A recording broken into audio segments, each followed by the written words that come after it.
د حق وینا په باره کې مسلمان اهم وي نو حق وینا به کوي. هغه د جرګې په صورت کې وي، هغه د رشته دارۍ په صورت کې وي، که هغه د ګاونډي په باره کې او کاغه ستا ضرور خلاف فیصله کېږي، حق به وایي، حق وینا بکے. ځکه نبی علیہ السلام هم فرمائی و اللہ رب العزت هم پا قرآن کی فرمائی ان اللہ لا یستحیی، اللہ فرمائی یقیناً لا یستحیی حیا نکما، دا حق نا حیا نکم. نبی علیہ السلام درې کرتے او فرمایل چې یقیناً اللہ رب العزت من الحق ثلاث مرات،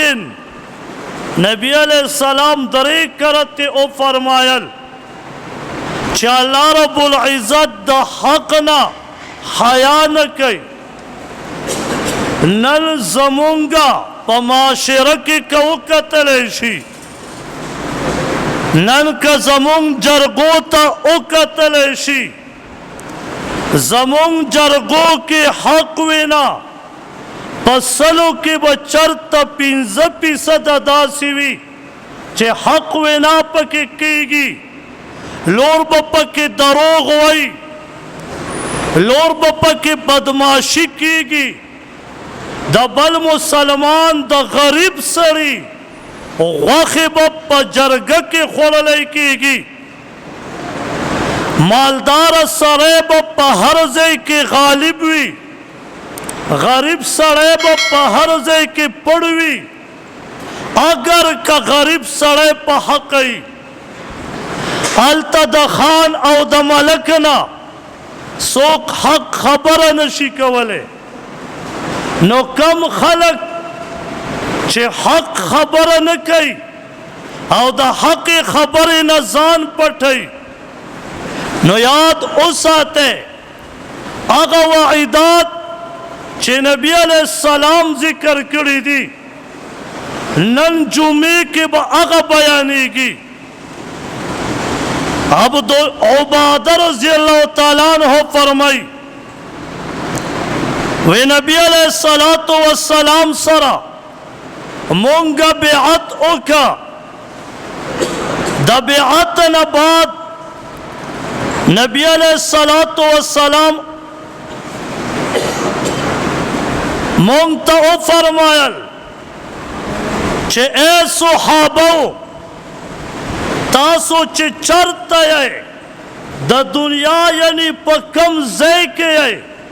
وی مونگتا نبی علیہ السلام پا دی بیعت راکا چه حق وینا بکوئی. زکا چه اللہ رب العزت کم حکم یغبا پا حق بیانے او بیا نبی علیہ السلام و تو فرمایل چه دا یو ملامتیا پا ملامتیا کون کو بنکی گئے، چه خلق بس پور استغی وی، خلق با ڈرامی کئی، ہر سچ کی گی تاسو با حق وائے. نبی علیہ السلام تی پا حق باندی بیعت واخیست او بیا والا درم خبر کئی چه یری گئے بنا صرف یرا پا مخد زمکہ باندی در رب کریم نا پکار دا، دا مخلوق نا بیرا نکے. نن مونگا چه کلا خان و ملک تا مخامق شو، مشر تا مخامق شو، یعنی جی حق و انام زکا نشو کولے چه پلان کے خان بخپشی، جی پلان کے ملک بخپشی، جی MP بخپشی. خدای دے دا حق پا وینا کی زڑو چھئی، حق وینا کوا. چه غریب پڑی غریب توایا پڑیے، چې مالدار پړوي مالدار توایا پړي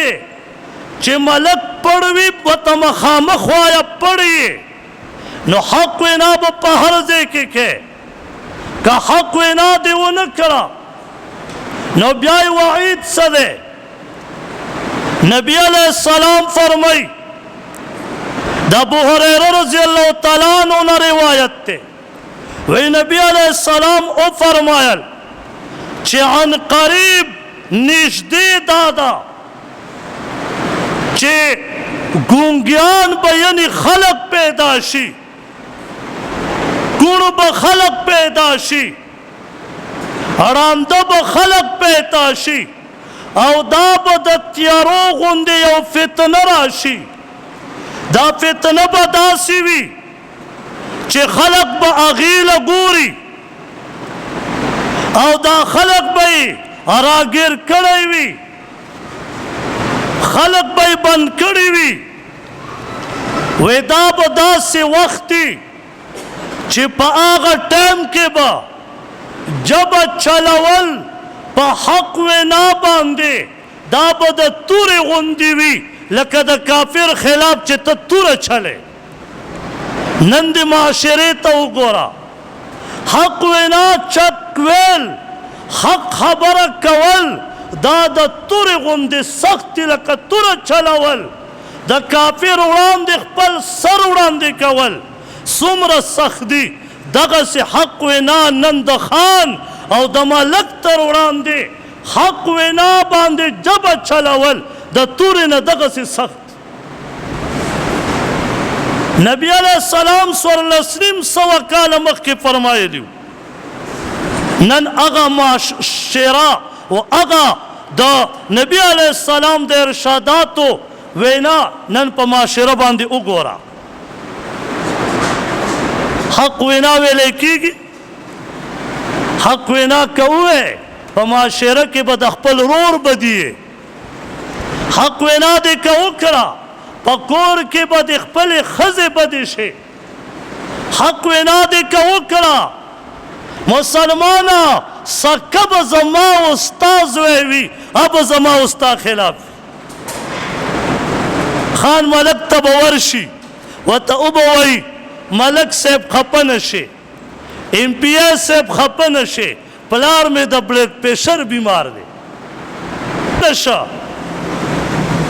بیا به پلار خپوی وي پلار به خپ هوش کی وي د پلار بلډ پریشر به نه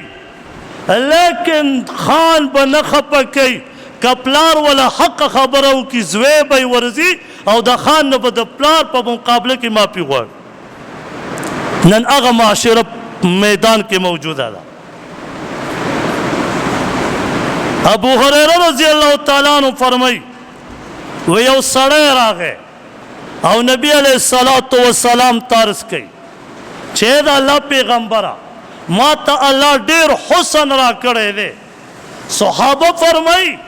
وی دغه سړي له الله رب العزت ډېر بې انتها حسن ورکړی او داسې فرمایي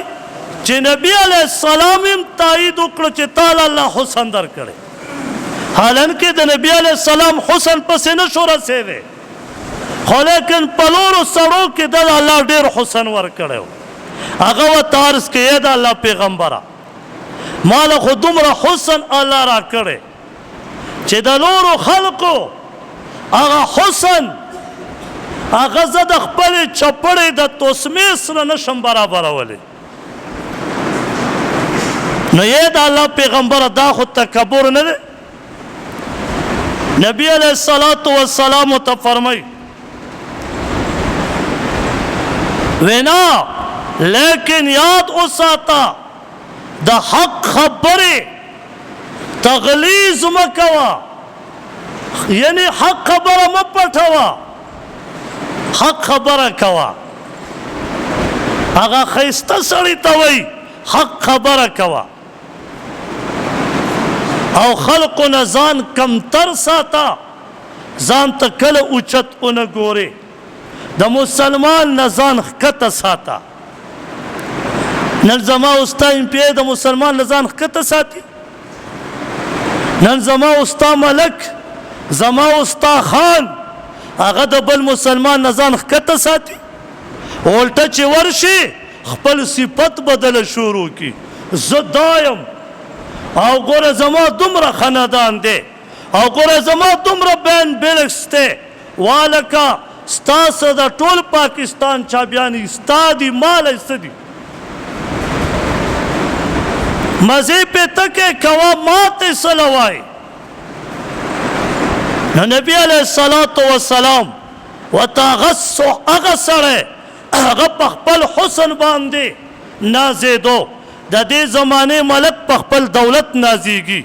د دې زمانې نواب په خپل جیداد نازېږي د دې زمانې ملک په خپل خاندان نازېږي حالن کې د هر څه د ستا سره حق وینا وکړه هر څه د ستا سره بل مسلمان د ځان نه اوچت ګڼه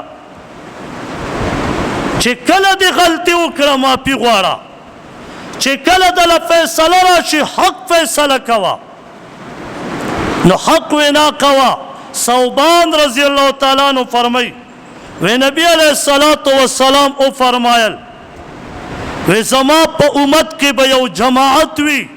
یو ډله وي یعنی یو څه خلق وي زما په جماعت کې یعنی زما په امت کې چې هغې به حق وینا کوي د چا نه به یریږي نه د هېچ چا پروا به نه کوي او نبی علیه السلام فرمایي د حق وینا سره دله به څوک نقصان هم نشي رسولی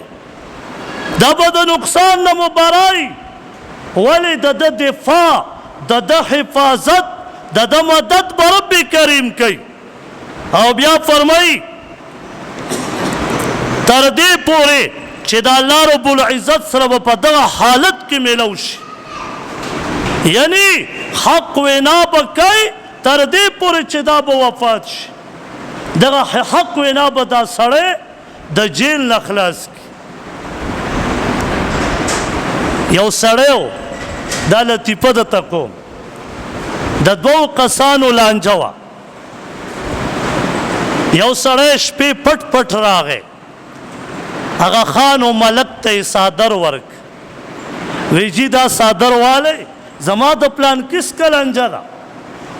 او جی دا تحفه کې والی سبا به تاسو فیصله کوئ لور څه ورته ونه ویل خان خوشحاله شه چې قیمتي څادر د وړی میلاو شه فیصله به د ده په حق کې کوم د شپې ناوخته بل کس ته پته ولګېده چې هلکه زما مخالف د خان د حجرې نه راووته څه معامله شته کور ته لاړو کور کې غوا وه هغه غوا یې د پړي نه راخلاصه کړه او د ملک حجرې ته یې راوسته د خان په حجرې ور داخله کړه خان ته وایي چې جی دا غوا مې ده دا واخله او ګورئ سبا زما فیصله ده دا هم ترې راووت سهار فیصله وه جرګه لګېدلې ده خان فیصله سناوی چې چا څادر راوړی هغه ورته وایي چې خان زما خبره د نه هیره نه شي خان ورته وایي بچیا ستا څادر غوا وخوړه څادر نه خلاص شوې غټ مال راغی مسلمانه نن زما استا ملک نن زما استا خان نن زما استا بدماش نن زما استا مشر د فیصلو کوونکی هغه له به د شپې ځې جیب به ولډکې کنی فیصله به ستا په حق کې وي خو غریب به یې د مالدار په باره کې به فیصله کوي دا ناظم صاحب ناست د ده نه تپوس وکړي چې داسې کېږي که نه کېږي زموږ په معاشره کې دا ناظم صاحب چې راشي اکثر ماتې استاجي جرګې کې هم جمع رانه لاړه غریبانو زړه وچاوده خو که دغه ناظم صاحب حق خبره کوي دغه ملک صاحب حق خبره کوي پیمانی وای دا بیا څوک جرګې ته راوغواړي په ده به څوک جرګه وکړي ولې هلته حق وینا منځته راله بیا به د خپل رشتہ دار بدي د خپل ورور به بدي شي الله مو دې بچ کړي ته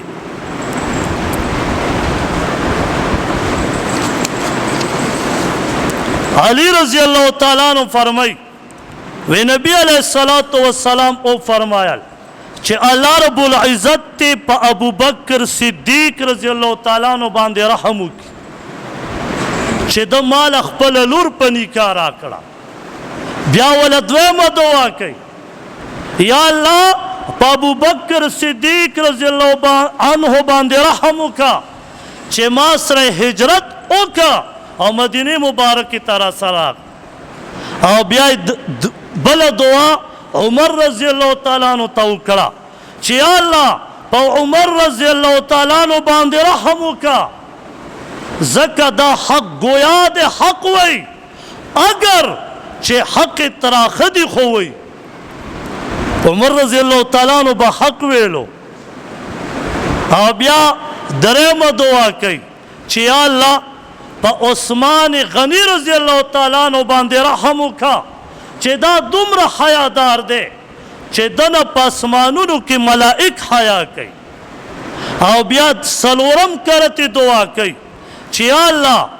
په علی رضی اللہ تعالیٰ عنہ باندې رحم وکړه یا الله دا چې چرته ځي نو حق د ده سره او دا چې کم خوا تاویږي حق په ده پسې تاویږي علی رضی اللہ تعالیٰ عنہ دومره حق چې نبی علیہ السلام فرمایي حق په ده پسې روان دی عمر رضی اللہ تعالیٰ عنہ دومره د حق په باره کې و چې فرمایي نبی علیہ السلام چې دا حق وینا کوي اگر چې لږه ترخه ده حق وینا به یې داسې کوله نبی علیہ السلام تراغه وی دا الله پیغمبر الله ته سوال وکړه چې د پردې په باره کې الله حکم را نازل کړي دغه ټیم کې د پردې حکم نه و راغلی زنانه به پرده نه کوله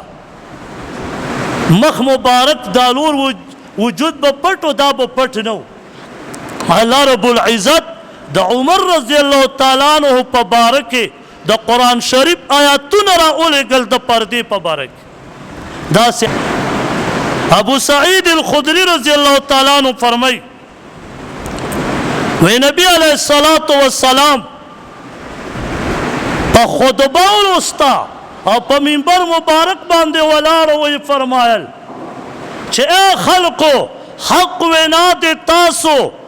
د چا د یرې نه ایثار نه کوي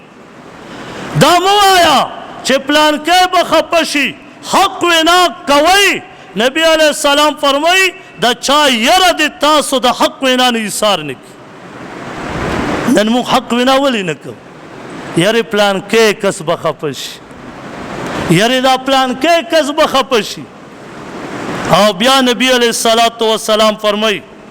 اگر چې دا سړی حق پیژني نن مولا ښه پیژني نن عامي ښه پیژني چې حق دا دی دغه باطل دی لیکن یره دا چې خلق به خفه شي جی مقتدیان به خفه شي جی د درېمې خیرات به خفه شي جی د څلورمې خیرات به خفه شي جی د کال هغه چاولې به خفه شي دلته به خېټه سپوره شي وینا نه کوم لنډه خبره به دا وکړي نوي مولیان پیدا شوي خیرات نه مني والکه قسم په الله فاستبقوا الخیرات الله فرمایي جلتی وکئ په خیرات کې خیرات نه مختلفې معنی علما اخلي یو معنا ته دا اخلي چې خیرات وکړه مسلمانه د خیرات نه یو مولا انکار نه کوي که ویې کړه کافر دی لیکن دا کومه طریقه چې ته خیرات کې د دې نه شریعت منې فرمایلې ده دغه خیرات د سره ولا که ومنم د خیرات نه انکار کفر دی څوک د خیرات نه انکار کولی شي خو تا چې د لا ورځې وله جوړې کړي دا د اولې خیرات دا د دویمې او دا د درېمې دغه خیرات د سره نه منم خیرات وکړه مسلمانه ورځ وله مټه که په لسمه یې وکړه په پنځمه یې وکړه په درې په څلورمه یې وکړه خو تر اولې نه درېیمو پورې به یې نه کې ولې ځکه نبي علیه السلام فرمایي مفهوم مبارک یې داسې دی جعفر رضی الله تعالی عنه چې شهید کړی شو وایي فرمایل چې درې ورځې د دې په کور کې غم دی غم مسلمانه نن زما ستا د درېیمې ورځ د مړي د کور والا خلکو کپړې کړي د درېیمې دپاره نوې نوې کاټنې زنانو داسې ځان سینګار کړی هغه کور کې به زنانه جاړي د هغې به خاوند وفات شوی دا به ورشي او دې به داسې لباس اچولی ته به وایې چې که نن د ولیمې روټۍ ده دا خیرات در سره والله که ومنم دا خیرات په اسلام کې نشته بغیر د ډنګ ټکور نه واده زه منم خو چې وشي پې ورتګ یې نه جایز دی دا یاد وساتئ نن سهار مې دله حدیث هم وویلو حدیث په آخر کې مې دله تشریح وکړه او فتوه مې هم دله د بنوري ټون پیش کړه چې امام به هغه ځای ته ځیم نه بعضې خلک وایي جي راغلی و روټۍ ونه خوړه لاړو دا راتګې ګناه ده زه نه وایم بنوري ټون د کراچۍ مدرسې فتوه ورکړې دا راتګې ګناه ده مسلمانه خوراک هغه کوي او که نه کوي راتګې ګناه ده ورځي به نه مقتدا و امام خو افسوس دا دی چې دا ښې خبرې دي حق خبرې دي چې لږې وکړو بیا په خلکو بعضې باندې بدې لګي وایي دا جي دا خبرې نه دي پکار نو مسلمانه قسم په الله دا یاد وساتئ چې کوم ځای کې دې زړه حق خبره کولی شي کوئ چې نه شي کولی ایمان نه کمزوري شو ځکه مونږ ټول کمزوري یو زم کمزوری یم هغه ځای نه پاسه چې تا ته پته ده چې په دې جرګه کې دروغ ویلی کېږي حق زه اوس ویلی نشم ماله اجازت نه میلاویږي مشران ناست دي که زه خبره وکړم بدې ردې راته ونه وایي خپل عزت در باندې ګران وي ته پاسه ورته یې داسې جرګې زه نه الله مو دې بچ کړي